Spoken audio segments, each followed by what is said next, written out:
Bonjour. On m'a dit que je devais faire une conférence devant des étudiants. Donc, on m'a dit fais attention, ne fais pas des choses trop compliquées. Ils sont pas tous très très forts. Donc, je vais commencer par des choses assez simples. Est-ce que c'est dans vos cordes pour tout le monde? Est-ce que tout le monde est capable de reconnaître dans ces 5 images quel animal n'est pas un mouton?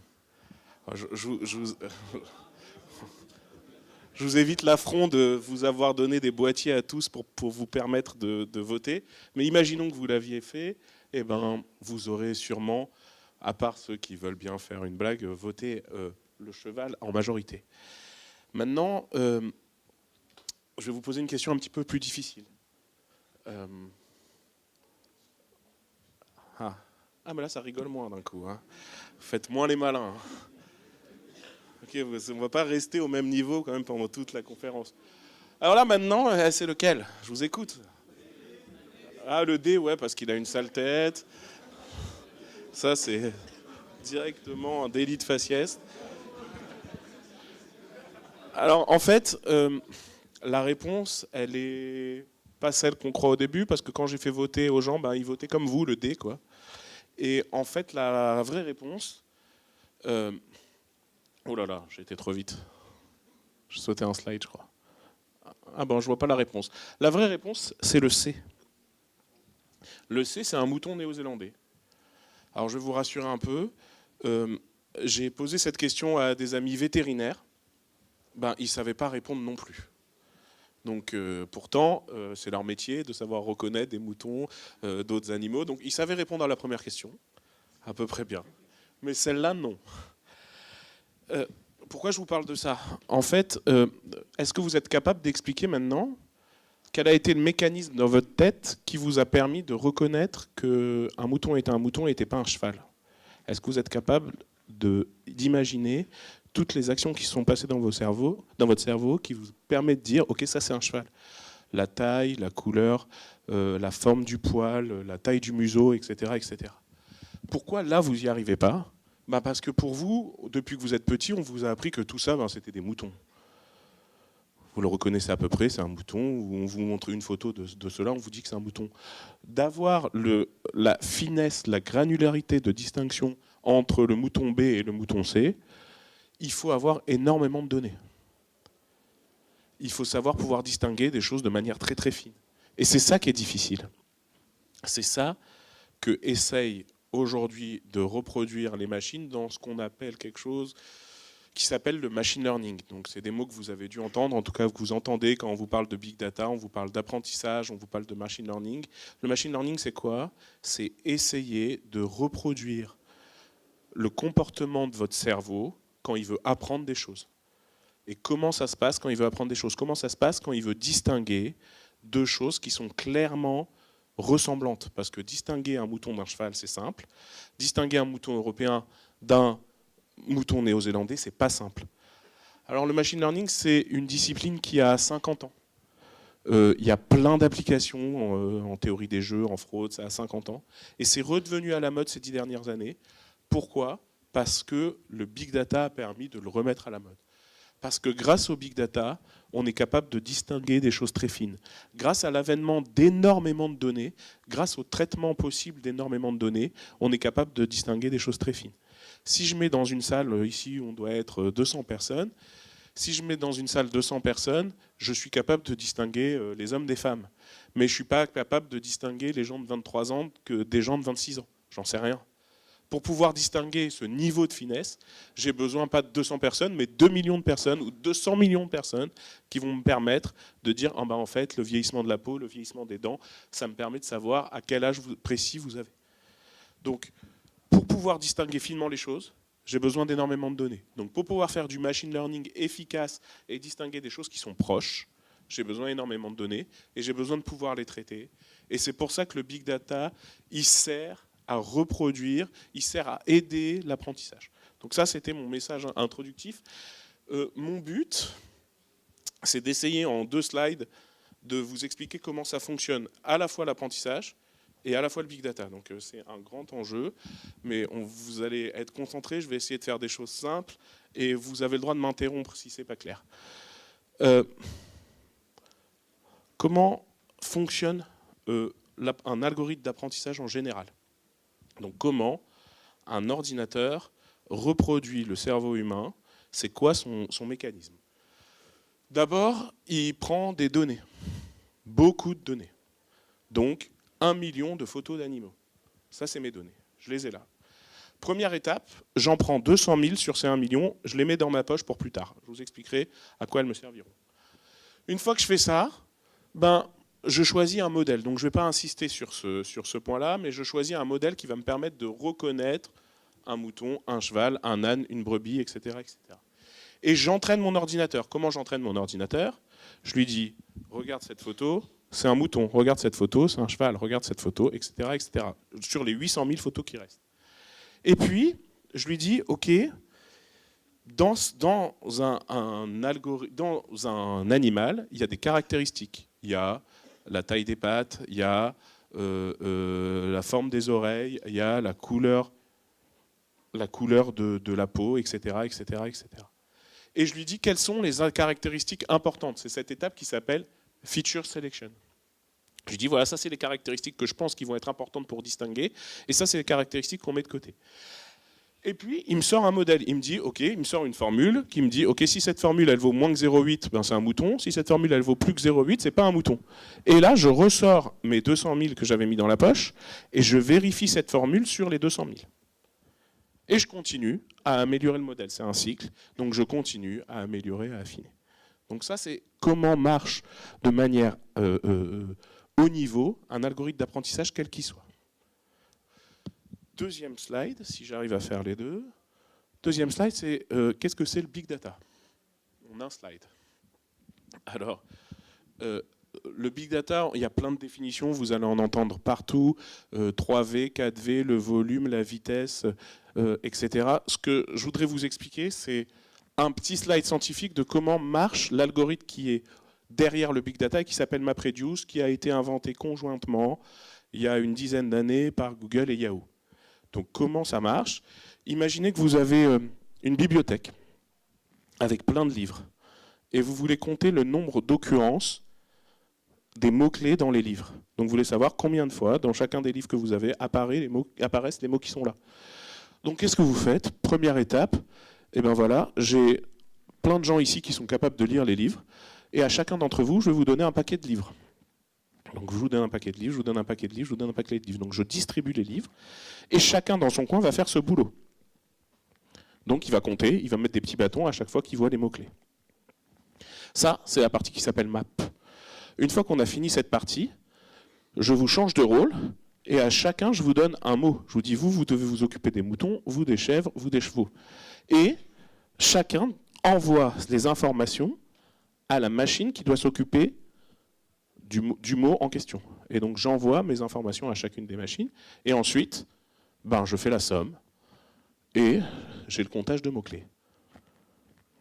Donc ça c'est archi simple, c'est pas tout le temps aussi simple, c'est parfois compliqué. Par exemple là je vous ai fait la somme, c'est simple, mais si je vous demande de faire la médiane, j'ai une série de chiffres, je dois faire la médiane, ça marche pas aussi clairement parce que la médiane de la médiane c'est pas forcément la médiane. Alors que la somme de la somme, tout marche bien.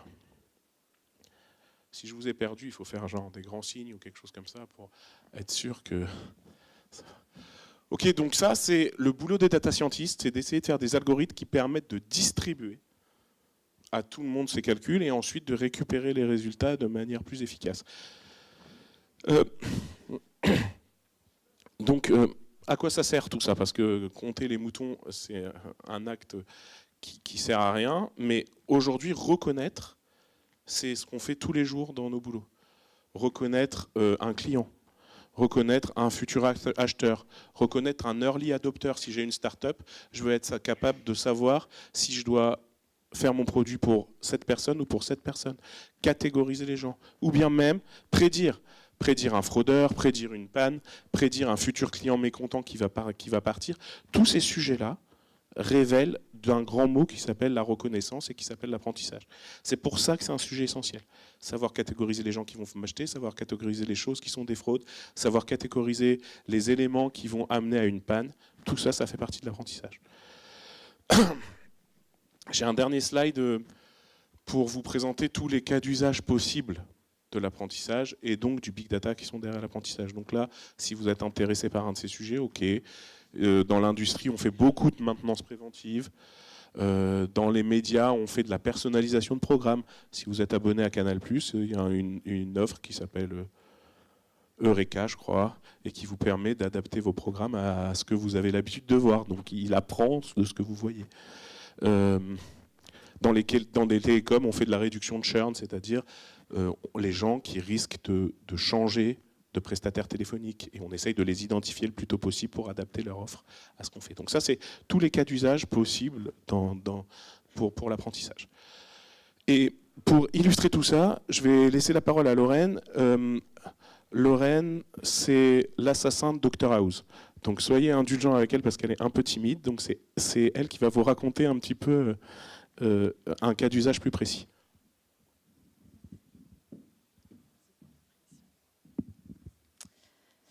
Alors, bonjour. Donc moi, effectivement, je ne vais pas vous parler de moutons, mais je vais vous parler d'un cas concret autour de la médecine connectée. Donc Atel, c'est un de nos clients qui a créé un dispositif médical connecté, donc connecté au t-shirt et au soutien-gorge. Donc voilà. Hop. Donc concrètement, c'est quoi le principe d'Atel? C'est d'analyser les électrocardiogrammes. Donc l'électrocardiogramme, c'est quoi? C'est le signal, la représentation en fait du rythme cardiaque de chacun de nous. Et c'est vraiment le Graal pour les cardiologues de pouvoir l'analyser en temps réel parce que ça permet de détecter pas mal de maladies.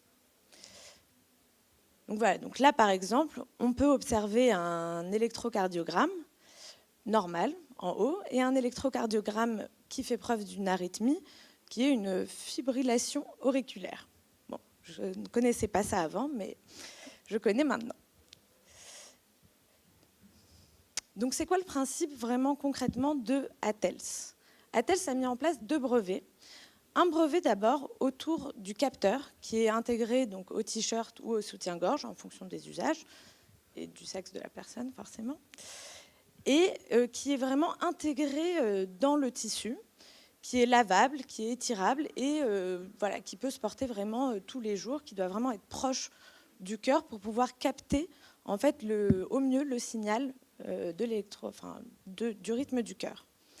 C'est aussi un autre brevet, un brevet basé sur la data science, donc un brevet qu'on a mis en place, qui est en fait l'analyse de ce signal, de cette série temporelle en fait du rythme cardiaque, et qui permet de détecter justement ces arythmies, ces petits problèmes, et de déceler au plus tôt des problèmes de santé.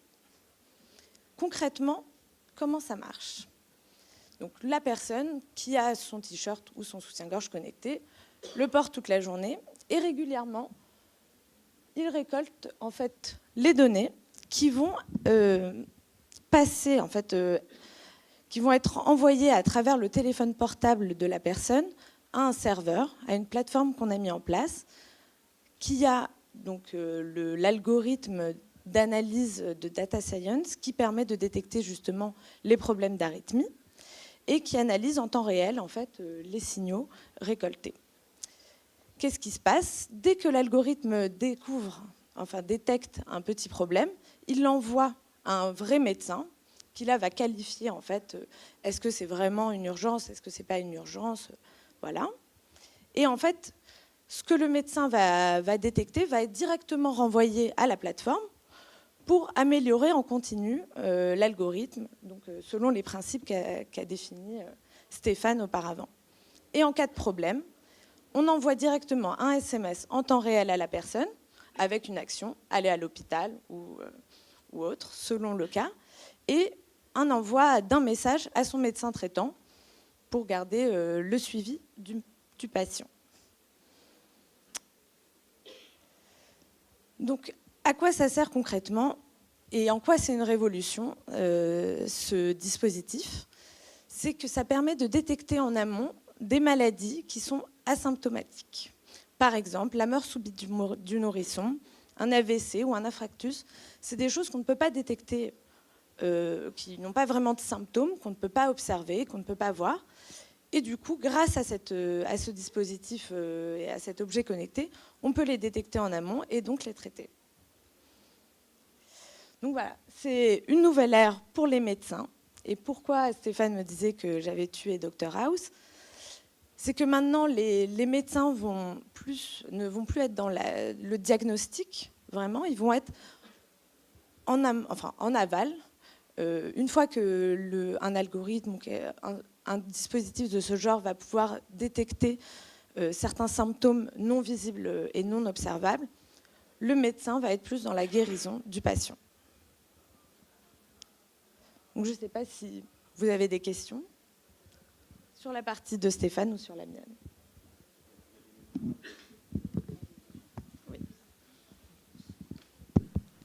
Bonjour. Ça va ? J'ai une question par rapport à ce dispositif. Comment l'analyse va savoir si l'utilisateur est en train de faire si par exemple moi je suis en train de faire du sport, donc mon rythme cardiaque va augmenter, comment il va savoir que c'est normal et pas quelque chose de... C'est justement ça l'objectif de l'apprentissage, c'est ce que j'expliquais. Il est capable de reconnaître un mouton néo-zélandais d'un mouton européen. Donc faire du sport, c'est pas faire un infarctus. Ça a des distinguos dans la série temporelle n'est pas du tout la même. Et donc on va reconnaître, on va dire ça c'est qualifié dans le faisons du sport, et là c'est qualifié dans attention il a la grippe, et là c'est qualifié dans un infarctus, et là c'est qualifié dans l'arythmie. Donc on est capable de reconnaître dans la série temporelle parce que on a des millions et des millions et des millions de données d'historique qui nous ont permis d'apprendre ces distinguos. Et on continue à apprendre avec le temps. C'est pour ça qu'on a gardé une plateforme de médecins réels qui nous rapporte des faux positifs ou des faux négatifs qui pourraient sortir de la plateforme. Et on a travaillé en amont avec des médecins justement pour qualifier les différents types de signal, qui nous permettent de dire ça c'est une course, ça c'est pas une course, etc. Une question là. Ah, allez-y. Oui, alors bonjour, c'était une question par rapport aux données. Qu'est-ce que vous faites des données? Est-ce que vous les donnez juste aux médecins ou est-ce que vous les revendez à... Non, mais par exemple à des assurances ou des choses comme ça ou... Non, les données sont dans des... D'abord, elles sont, quand elles arrivent dans la plateforme médicale, elles sont complètement anonymisées. Elles sont dans des serveurs agréés santé. C'est des sujets quand même qui sont compliqués. Donc non, les données, elles ne nous appartiennent pas. On n'a pas le droit de les toucher. Mais les assureurs, c'est une autre question. Après, on est en lien avec des assurances pour financer ce dispositif-là et pour qu'il puisse être remboursé. Mais ça n'a rien à voir avec les données. Bonjour, vous parlez de temps réel. Je souhaite savoir comment ça se passe au niveau des serveurs qui recueillent ces données d'un temps réel. Est-ce que vous avez des laps de temps? Est-ce que vous avez défini le temps réel exactement? C'est des flux continus?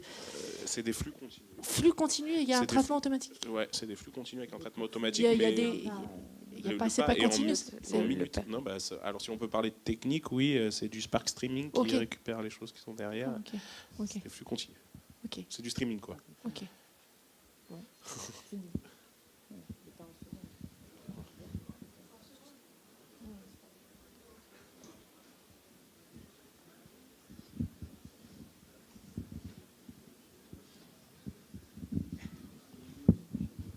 Dans combien de temps ce dispositif sera officialisé, commercialisé, sera mis en place pour tout le monde, dans les hôpitaux, chez un médecin ou quoi que ce soit?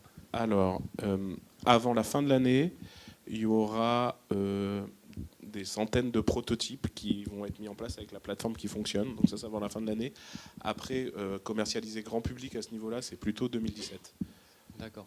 Et mis à part les phases de test, etc., est-ce que c'est déjà utilisé au quotidien chez certaines personnes qui ont des cas d'arythmie ou quoi que ce soit? Non, pour l'instant, c'est en test. D'accord. Mais c'est assez impressionnant. La dernière fois qu'on a parlé de ça, on était avec le médecin qui a fondé cette société. Il parlait devant une communauté de médecins, les mecs ne le croyaient pas, mais il avait le t-shirt sur lui, il levait un bras, on voyait dans le rythme que ça changeait au moment où il lève le bras, quoi. Et ça marche à 100%? Ça marche à 100% si votre t-shirt est bien... C'est des t-shirts qui sont un peu moulants. C'est mieux pour une femme parce que le soutien-gorge, c'est bien collé à la peau. Si le t-shirt il est près de la peau et qu'on arrive à prendre l'électrocardiogramme. Je vous remercie. Une question devant là et une question au fond là-bas. pile au milieu. Bonjour. Je voudrais savoir, c'est un bien beau projet, mais est-ce que n'importe qui pourra se le fournir pour un prix pas trop élevé? Les prix, c'est par t-shirt, le prix qu'on est en train de fixer, c'est entre 100 ou 200 euros par t-shirt. Et il y a un abonnement à la plateforme de quelques dizaines d'euros.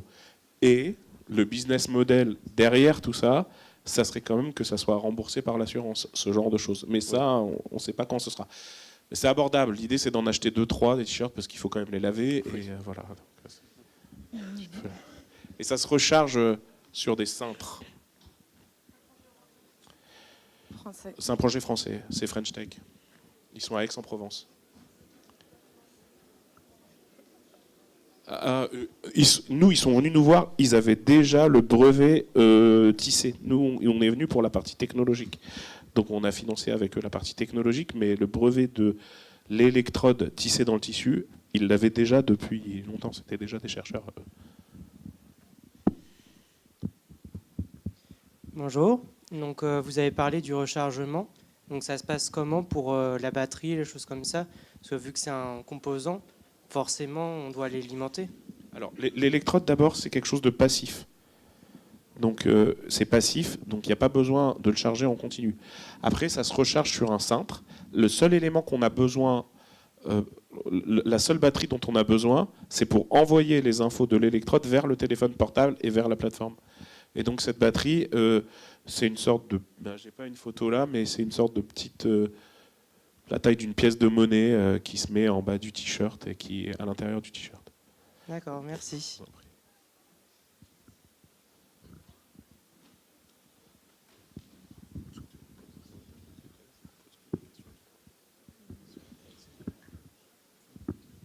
Bonjour. Du coup, vous parlez du big data et combien de personnes travaillent sur ce projet et combien de personnes sont maintenant affiliées à encore travailler dessus, donc comme il est en phase finale, j'ai l'impression là. Alors, il y a beaucoup de gens différents parce qu'il y a une appli mobile, il y a une plateforme, il y a des architectes, il y a des gens qui font la connexion entre l'objet connecté et la plateforme, et il y a le data scientist qui fait le calcul, juste la partie data science de la plateforme qui est de prédire et de reconnaître les électrocardiogrammes pathologiques des électrocardiogrammes non pathologiques. Donc là, il y avait un data scientist, il n'y en a pas besoin de 40 là-dessus. Après, il y a une équipe entière qui travaille sur la communication, la plateforme, l'architecture, etc. Et à terme, il n'y aura qu'une seule personne qui fera le suivi ou Sur la partie data science ? Tout à fait, oui. Oui. D'accord, merci. Sans micro alors, parce que là, c'est impossible de vous le passer.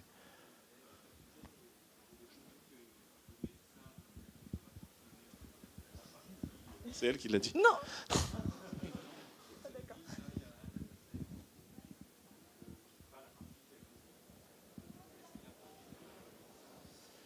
Non, alors, il y a deux parties dans la partie data science.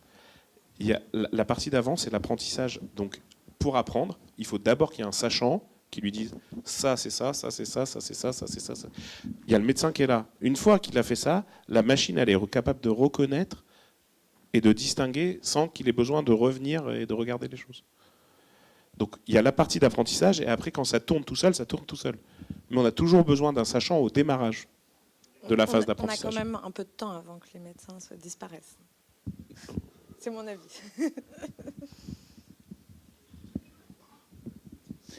Donc on imagine, on est en 2030, ça marche très bien, on a 70 millions de personnes qui utilisent votre produit. Est-ce que vous avez une idée en termes de données, de stockage de données, et ce qui voilà, niveau infrastructure, ce que ça va nécessiter? C'est pas le stockage qui pose problème. C'est le traitement qui pose problème plus que le stockage. Le stockage, on a maintenant des capacités complètement infinies de stockage. Et à part ça, on n'est pas obligé de les garder. Ça s'en va. C'est plutôt les tuyaux qui vont être problématiques plus que les stockages. Donc il va falloir adapter tout ça à des tuyaux et à mettre ça dans le cloud de manière intelligente pour que les tuyaux puissent porter l'information. Mais le stockage, on n'est pas obligé de les garder. On garde les pathologiques pour continuer à apprendre, mais pas les autres. J'ai une question, moi je suis là-haut. Ouais. Donc en fait, c'est un système qui nous rend totalement dépendants d'un réseau, qui soit mobile ou Wi-Fi. C'est-à-dire si on est en pleine mer ou dans la montagne ou un endroit qui capte pas, le système est totalement useless. Ok, j'ai une réponse. Si vous êtes en pleine mer ou dans la montagne demain, vous faites comment? Oui, c'est sûr, il y a des balises qui peuvent fonctionner aussi. Ouais. Là, c'est Il y un aura truc peut-être supplémentaire. moyen D'accord. d'améliorer et d'aller sur d'autres réseaux, peut-être avec des réseaux d'objets connectés ou des choses comme ça. Mais pour l'instant, clairement, on fait step by step, quoi. La dernière, je crois. Il y avait quelqu'un, voilà, une dame juste là.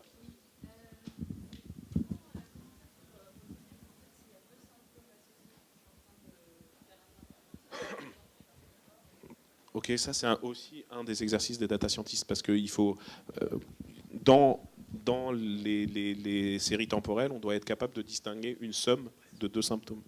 Ouais, c'est un exercice difficile, mais c'est ce qu'on essaye, et c'est pour ça qu'on a gardé la plateforme de médecins derrière, c'est qu'on essaye d'améliorer les faux négatifs et les faux positifs qui pourraient venir de ce que vous racontez. Bah, clairement. Aujourd'hui, je pense qu'on remonte plus de cas où on a des doutes que de cas réels détectés, pour justement se dire, voilà, on ne veut pas détecter de faux, d'avoir des faux négatifs, quoi. Le data scientist, il a des moyens de jouer sur les paramètres de son algorithme en disant je veux plus de faux positifs ou je veux plus de faux négatifs. Et là, c'est clairement, on préfère avoir des faux positifs que des faux négatifs. Donc c'est clair là-dessus. Merci à tous. Merci beaucoup.